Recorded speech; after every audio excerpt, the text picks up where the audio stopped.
तो शादी की अहमियत बहुत ज्यादा है, निकाह की अहमियत बहुत ज्यादा है। इसलिए कोशिश ये करनी चाहिए कि समाज और सोसाइटी के अंदर कोई शख्स बेनिकाह वाला न रह जाए।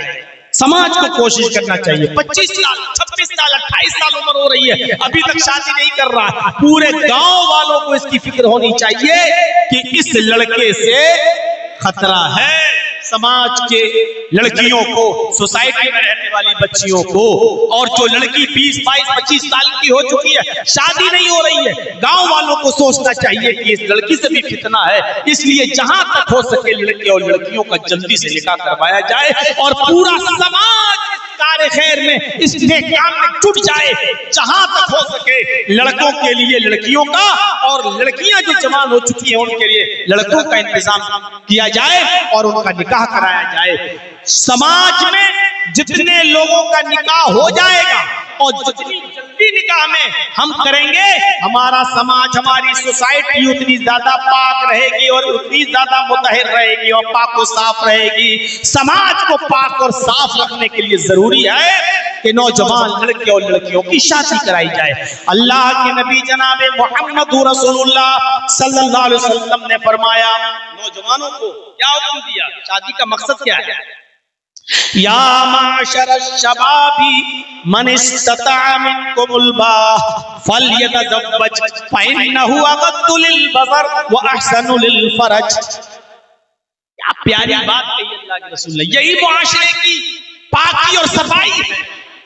आए नौजवानों, या माशर शबाब, आए जवानों, आए नौजवानों की जमात, मन इस्तता मिनकुमुल बाह, अगर तुम्हारे अंदर ताकत है बीवी को खिलाने की, पिलाने की, पहनाने की, और बीमार हो जाए तो इलाज कराने की, और उसका पर्सनल जो हक है बीवी का उसको अदा करने की, अगर ये ताकत है तुम्हारे पास तो शादी करो।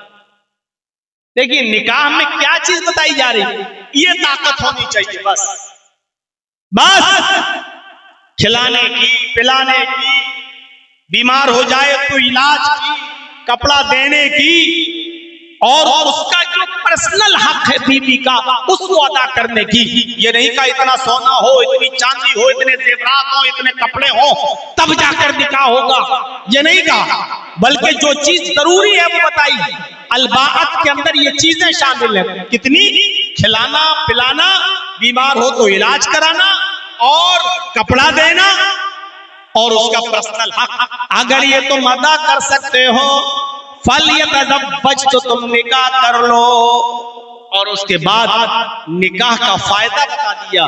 निकाह क्यों किया जाता है, उसकी वजह क्या है? फइन्नहु अग़द्दु लिलबसर व अहसनु लिलफरज। निकाह करने के बाद इंसान की निगाहें झुक जाती हैं। अग़द्दु लिलबसर, शादी से इंसान की निगाहें, निकाह करने वाले की निगाहें झुक जाती हैं।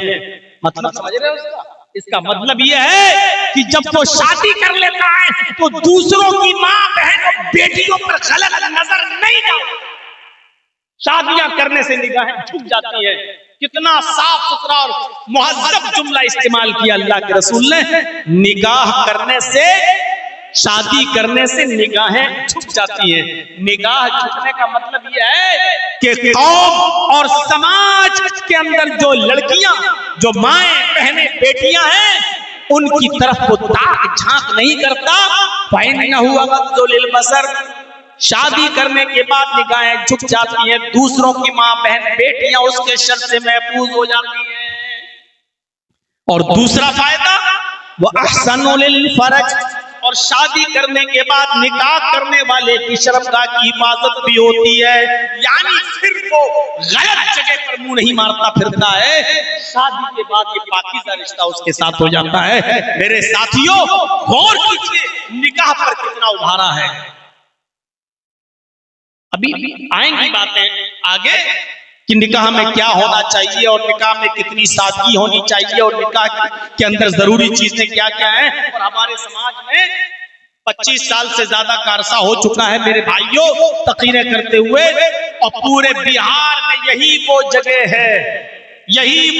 है जहां जर्जीस साहब की सबसे पहली तकरीर पूरे बिहार में कहीं हुई थी तो यही हुई थी तीतवारी में, जब मौलाना तौहीद साहब ने हमको यहां बुलाया। वो वक्त भी था, सोचिए कि उस दौर से लेकर अब तक कितना साल का अरसा गुजर चुका है, और पूछा जाए तो इतने सालों के अरसे में हमारे दरमियान चेंजिंग क्या आई है, हमारे दरमियान तब्दीली क्या आई है। न जहेज में कमी आई, न शादियों में सादगी आई, बल्कि उस जमाने के हिसाब से जहेज लिया और दिया जाता था, और आज के जमाने में उस जहेज में इजाफा और हो गया है। उस जमाने में साइकिल की डिमांड ज्यादा थी, आज के जमाने में मोटरसाइकिल की डिमांड यानी बढ़ा है। हमारे हर समाज और सोसाइटी में इस बात पर गौर होना चाहिए। क्या चीजें देखना चाहिए लड़की के अंदर, और क्या चीजें देखना चाहिए लड़के के अंदर। आइए दो हदीसें आपके सामने पढ़ता हूं।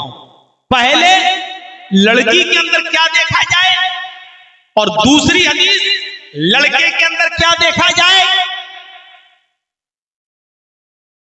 हदीस आपके सामने रखता हूं।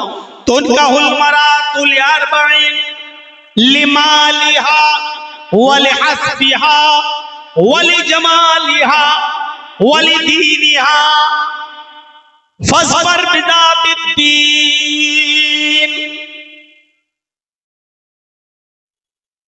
आमतौर पर लड़कियों के अंदर ये चार चीजें देखी जाती हैं जिनको देखकर लोग शादियां करते हैं। तुनकाहुल मरातुल अर्बईन लिमालिहा, माल देखकर शादी करते हैं, क्या मिलेगा। और सबसे पहले माल का ही जिक्र हुआ, क्योंकि आज सबसे पहले यही चीज देखी जा रही है, मिलेगा क्या। और एक मिसाल देता हूं मैं, अक्सर थोड़ी सख्त है लेकिन कहना पड़ता है। जैसे कुत्ते की नजर हड्डी पर होती है,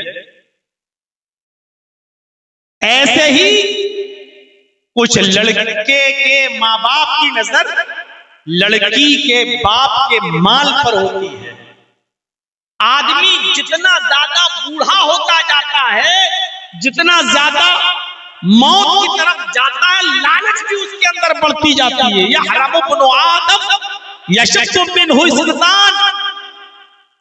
आदमी बूढ़ा होता जाता है, लेकिन दो चीजें उसकी जवान होती जाती हैं, दो चीजें उसकी जवान होती जाती हैं। अल हिर्सु अलल माल वल हिर्सु अलल उम्र।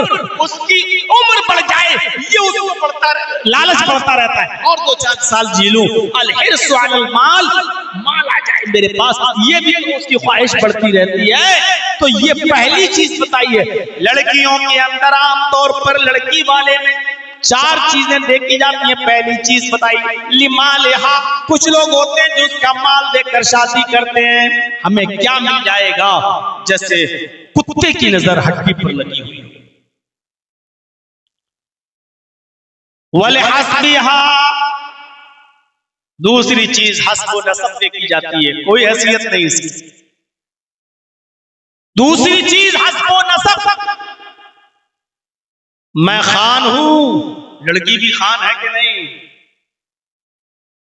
मैं आला खानदान का हूं, लड़की भी आला खानदान की है या नहीं।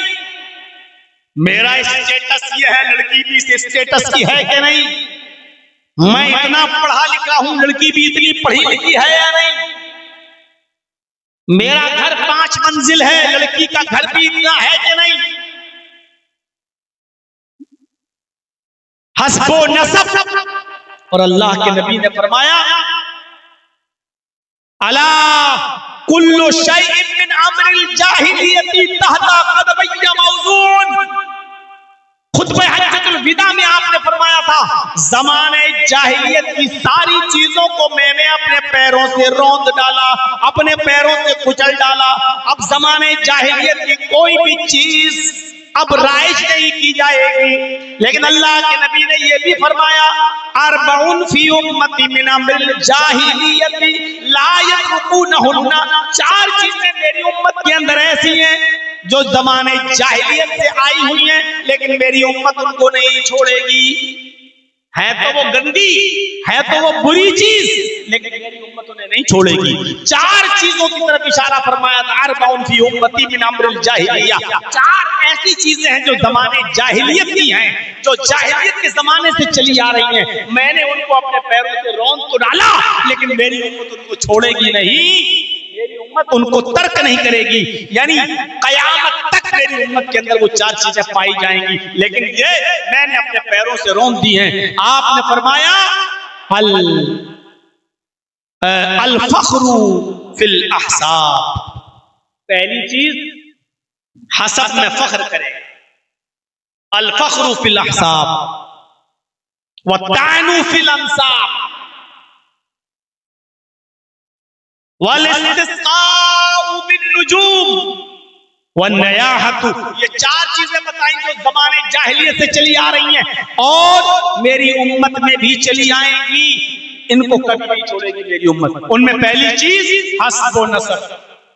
हसब, मैं खान हूं, मैं पठान हूं, मैं तुर्क हूं, मैं अंसारी हूं, मैं तेली हूं, मैं ये हूं, मैं वो हूं, मैं ऊंची कौम का हूं, मैं ऊंची कास्ट का हूं, ये चीज कभी मेरी कौम नहीं छोड़ेगी, मेरी उम्मत नहीं छोड़ेगी, जबकि इसकी कोई हैसियत नहीं है।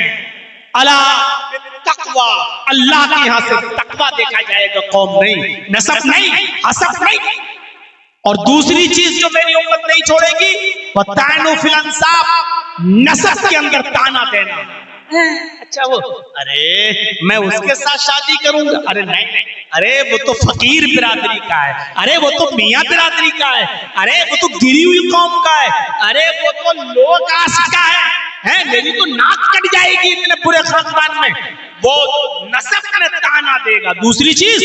और तीसरी चीज वल इस्तिस्काउ बिन नुजूम, मेरी उम्मत सितारों को देखकर बारिश हासिल करेगी। यानी सितारा देखेगा, ये सितारा निकला है, इसका मतलब बारिश होगी, सितारों से बारिश हासिल करेगी।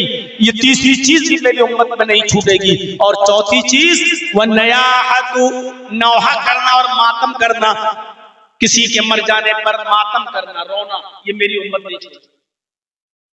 आज भी देख लीजिए, किसी का जवान बेटा मर जाए, छोटा बच्चा मर जाए, माए खिलौने निकाल लाती हैं, ओढ़नी इधर गई, कपड़ा इधर गया, सर सीना पीट रही है, करीबान चाक कर बेटा चला गया, ये खिलौने से कौन खेलेगा, रोती है, चीखती है, चिल्लाती है, करीबान चाक करती हैं, बाल नोचती हैं। वह नयाहतु, मेरी उम्मत नौहा और मातम करना भी नहीं छोड़ेगी, जबकि ये हराम।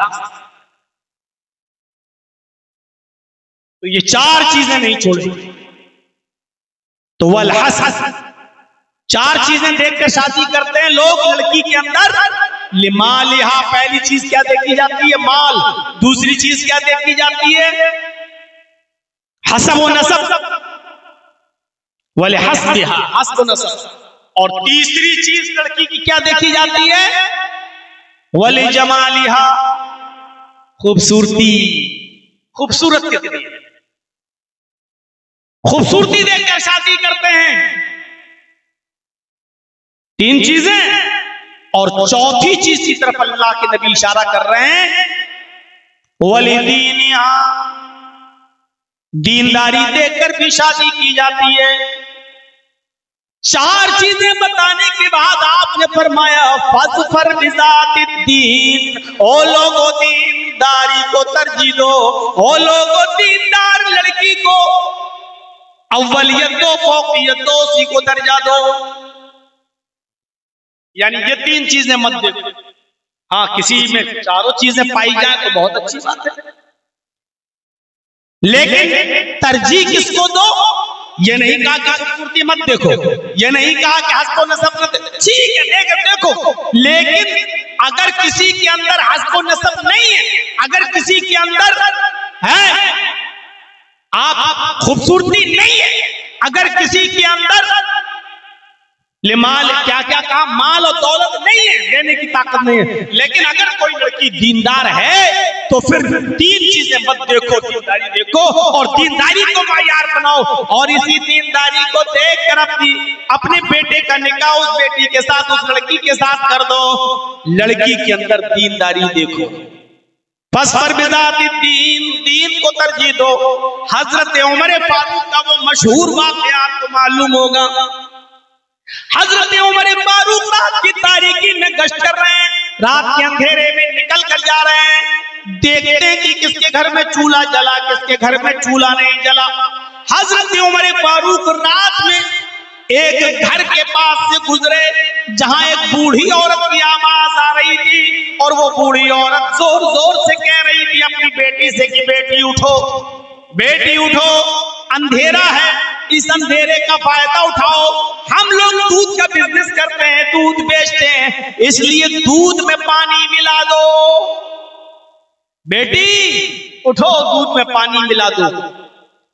वो बेटी उठती है और जोर से अपनी माँ से कह रही है कि माँ मैं दूध में पानी नहीं मिलाऊंगी। हजरत उमर ने मुनादी की है, उमर फारूक का ऐलान हुआ है, अमीरुल मोमिनीन ने ऐलान जारी करवाया है, अगर दूध में पानी मिला हुआ किसी के यहाँ मिलता है तो ऐसे शख्स को कड़ी से कड़ी सजा दी जाएगी। माँ कहती है बेटी, उमर थोड़ी देख रहे हैं, इस रात के अंधेरे में उमर को क्या पता, तू दूध में पानी मिला, मुझे तेरी शादी कराना है, तेरे लिए अच्छा लड़का देखना है, हमारे पास गरीबी और गुर्बत की वजह से हम तेरे हाथ पीले नहीं कर पा रहे हैं, मुझे तेरा रिश्ता भी तो करना है, इसलिए इस काम के अलावा कोई और काम भी तो नहीं है हमारे पास, बेटी तुम दूध में पानी मिलाओ। उमर थोड़ी देख रहा है, उमर को क्या पता कि हमने दूध में पानी मिलाया है, जाओ, मैं कह रही हूं तुम दूध में पानी मिलाओ। बेटी चीख कर कहती है माँ उमर नहीं देख रहा है तो क्या हुआ, उमर का रब तो देख रहा है, हम उमर के सवाल जवाब से तो बच जाएंगे, लेकिन कयामत के दिन अल्लाह के सवाल और जवाब से कैसे बचेंगे। माँ मैं दूध में पानी नहीं मिलाऊंगी, उमर नहीं देख रहा तो क्या हुआ, उमर का रब तो देख रहा है। हजरत उमर फारूक के कान में ये आवाज जाती है माँ और बेटी की। हजरत उमर ने अपने कासिद से कहा, अपने साथी से कहा, इस मकान का नंबर नोट कर लो, ये मकान नंबर नोट कर लो, और सुबह जब दरबारे खिलाफत में बैठे हजरत उमर, सुबह जब दरबारे खिलाफत में बैठे हजरत उमर, तो उन दोनों को बुलवाया, कासिद के जरिए जाओ और माँ बेटी दोनों को बुलाकर। कासिद आता है, माँ और बेटी दोनों से कहता है कि तुम दोनों को हजरत उमर ऑफिस में बुला रहे हैं, दरबार में बुला रहे हैं। माँ और बेटी दोनों आते हैं। हजरत उमर ने पूछा माँ से, बुढ़िया से, कल तुम दूध में पानी मिलाने की बात कर रही थी, क्या हुआ? बुढ़िया समझ गई कि हजरत उमर को पता चल गया, अब मुझे सजा दी जाएगी। बुढ़िया सफाई पेश करने लगी, अमीरुल मोमिनीन हाँ मैंने दूध में पानी मिलाने के लिए कहा था, लेकिन मेरी बेटी ने दूध में पानी नहीं मिलाया। हजरत उमर ने कहा मैं ये भी जानता हूं कि तेरी बेटी ने दूध में पानी नहीं मिलाया, मैं जानता हूं, इसलिए तो तुम दोनों को मैंने यहां बुलाया है। बताओ इस लड़की का कहीं रिश्ता हुआ, इस लड़की की कहीं शादी हुई? कहा नहीं अमीरुल मोमिनीन, मुझ जैसे गरीब लोगों को रिश्ता कहां मिलता है, गरीबी ने मजबूर कर दिया, इसलिए अभी इस लड़की का रिश्ता नहीं कर पाई, कर दूंगी जल्दी। हजरत उमर फारूक ने कहा कि तुम्हें रिश्ता देखने की जरूरत नहीं है, मेरा बेटा खाली है और मैं अपने बेटे के लिए तुम्हारी बेटी का हाथ मांग रहा हूं, इसलिए नहीं कि तुम गरीब हो, बल्कि सिर्फ इसलिए कि तेरी बेटी से शादी अपने बेटे के साथ मैं इसलिए कर रहा हूं क्योंकि तेरी बेटी दीनदार है। ये उम्र से नहीं, उम्र के रब से डरती है। ये उम्र से नहीं, उम्र के रब से डरती है। और मैं यही चाहता हूं कि लोग उम्र से नहीं, उम्र के रब से डरने वाले बन जाएं। तेरी बेटी को उम्र का खौफ नहीं है, उम्र के रब का खौफ है। इसलिए मेरी बहू बनने के लायक है, मेरे बेटे की बीवी बनने के लायक है। मैंने अपने बेटे के लिए तेरी बेटी को पसंद किया है। कहने लगी मजाक मत करो अमीरुल मोमिनीन। हजरत उमर ने कहा नहीं, मैं मजाक नहीं कर रहा हूँ, मुझे दीनदार लड़की की जरूरत है, जो दीनदारी मैंने तुम्हारी बेटी के अंदर देखी है। हजरत उमर ने अपने बेटे का निकाह उस लड़की के साथ कर दिया। गौर कीजिए, ना हस्बो नसब देखा, ना माल देखा, ना हुस्नो जमाल देखा, खूबसूरती देखी, कुछ नहीं देखा।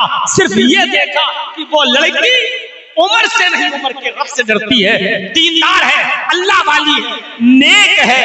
हजरत उमर ने अपने बेटे का निकाह उस लड़की के साथ कर दिया। अंदाजा लगा सकते हैं आप खैर और बरकत आए कहां से आज हमारे घरों में। हमने दीनदारी को मायार बनाना छोड़ दिया है। ये तो लड़के वालों को हुक्म है कि लड़की के अंदर दीनदारी देखो। अब एक हदीस में आपके सामने पढ़ने जा रहा हूं जिसमें अल्लाह के नबी सल्लल्लाहु अलैहि वसल्लम लड़कियों वालों से कह रहे हैं, आए लड़कियों वालों, तुम्हारे पास जब कोई दीनदार लड़के का पैगाम आए तो उस पैगाम को तुम रायगा और बेकार न जाने देना। तुम्हें भी दीनदार लड़के के साथ अपनी बेटी का निकाह करना है। इज़ा खतब इलैकुम मन तर्दौना दीनहु व खुलुकहु, इज़ा खतब इलैकुम मन तर्दौना दीनहु व खुलुकहु फज़व्विजूहु इल्ला तफ़अलूहु तकुन फितनतुन फिल अर्ज़ि व फ़सादुन अरीज़। ये है वो हदीस। अल्लाह के नबी जनाब मोहम्मद रसूलुल्लाह सल्लल्लाहु अलैहि वसल्लम ने लड़कियों के माँ बाप से फरमाया, लड़कियों के माँ बाप को हुक्म दिया, आए लड़कियों वालों, आए लड़कियों के वली, आए लड़कियों के सरपरस्तों, आए लड़कियों के माँ बाप, जब तुम्हारे पास तुम्हारी बेटी के लिए, तुम्हारी बेटी से रिश्ते के लिए किसी लड़के का पैगाम तुम्हारे घर पे आए और वो लड़का दीनदार हो और वो लड़का बाखलाक हो, हैं, बाखलाक हो, तर्ज़ौना दीनहु व खुलुकहु, उस लड़के का दीन और उसका अखलाक तुम्हें पसंद आ जाए, यानी उस लड़के की दीनदारी में तुम्हें कोई शिकायत नजर ना आए, उस लड़के की नेक होने में और बाखलाक होने में तुम्हें कोई कमी नजर ना आए, तो आए लड़कियों वालों, अपनी बेटी का निकाह उस लड़के के साथ कर दो। उसका पैगाम अपने घर से खाली मत जाने देना, उस लड़के का पैगाम अपने घर से खाली मत लौटाना, उसके इरादे को मत तोड़ना, उसके पैगाम को मत लौटाना। हस्बो नसब देखते हुए, अपनी स्टैंडर्ड देखते हुए उस दीनदार लड़के के साथ अपनी बेटी का रिश्ता ठुकरा मत देना, अपनी बेटी का निकाह उस लड़के के साथ कर देना। फज़व्विजूहु, अपनी बेटी का निकाह उसके साथ कर देना। और फिर वार्निंग दी, केयरफुल किया, इल्ला तफ़अलूहु तकुन फितनतुन फिल अर्ज़ व फ़सादुन अरीज़। आए लड़कियों के माँ बाप, आए लड़कियों वालों, अगर उस लड़के का पैगाम तुम्हारे घर से खाली चला गया, अगर तुमने अपनी बेटी का निकाह उस दीनदार लड़के से नहीं किया, तो जमीन के ऊपर फितना फैल जाएगा। तकुन फितनतुन फिल अर्ज़, जमीन पर फितना फैलेगा, व फ़सादुन अरीज़, और लंबा चौड़ा फसाद बर्पा हो जाएगा। यानी दीनदार लड़के तुम्हें नहीं मिलेंगे तो बदकिरदार, बदकमाश लड़कों से जब तुम अपनी लड़कियों का निकाह करोगे तो जमीन में फितने देखोगे, तलाक के फितने और फसाद जमीन के ऊपर देखोगे। इसलिए दीनदार लड़के का पैगाम अगर तुम्हारी बेटी के साथ तुम्हारे घर पे आ जाए तो तुम्हें उसको नाउम्मीद नहीं लौटाना है, उसको हर हाल में तुम्हें अपनी बेटी का निकाह उस लड़के के साथ कर देना। लीजिए साहब,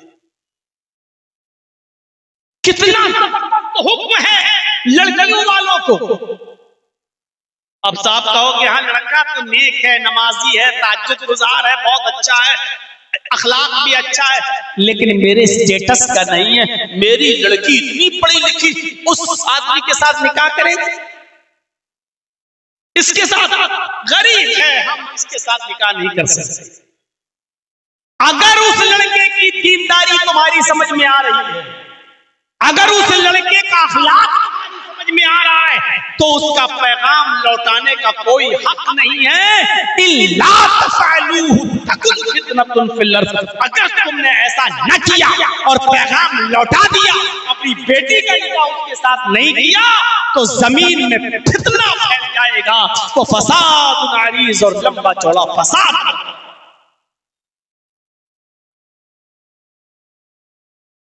हर मुसलमान को गौर करना चाहिए, यहां जो बैठे सबको, और जहां तक मेरी आवाज जाए, क्या हम तो चाहते हैं कि जहेज न दे मेरी बेटी, लेकिन बेटी वाला क्या ये भी चाहता कि दीनदार लड़का मिल जाए, अच्छा लड़का मिले, शरीफ लड़का मिले? क्या आज हमारी सोसाइटी में ये हो रहा है? और नहीं हो रहा है तो ये कब होगा? एक लंबा रास्ता गुजर चुका है मेरे भाइयों, तकरीरें और जलसे और जुलूस, रोजाना इश्तिहार देख लो, रोजाना पम्फलेट देख लो, रोजाना इजलास देख लो, लेकिन सुधार कितना है ये हर इंसान अपने गरीबान में मुंह डालकर देखे और झांके। शादियों के नाम पर कितना खर्चा, निकाह के नाम पर कितना खर्चा, बारात के नाम पर कितने आदमियों की शिरकत। इन्ना आज़मन निकाही बरकतन आइसरुहा मऊनतन। अल्लाह के नबी सल्लल्लाहु अलैहि वसल्लम फरमाते हैं कि सबसे ज्यादा बाबरकत निकाह तो वो होता है। इन्ना आज़मन निकाही बरकतन, बरकत के एतबार से सबसे अच्छा निकाह और सबसे बड़ा निकाह तो वो है, सबसे ज्यादा बाबरकत निकाह तो वो है आइसरुहा मऊनतन, जिसके अंदर खर्चा सबसे ज्यादा कम हो, जिसके अंदर खर्च सबसे ज्यादा कम हो, वो सबसे बड़ा बाबरकत निकाह माना जाता है, सबसे अच्छा निकाह माना जाता है शरीयत के अंदर। लेकिन आज हमारे समाज और सोसाइटी में ये देखा जाता है कि उसने अपनी बेटी की शादी में कितना खर्च किया, उसने अपने बेटे की शादी में कितना खर्च किया। आज खर्च से मायार देखा जाता है कि किसकी शादी अच्छी हुई, किसकी बुरी। अल्लाह के रसूल ने अच्छी और बुरी शादी, बाबरकत और गैर बरकती शादी की निशान नहीं बताती है।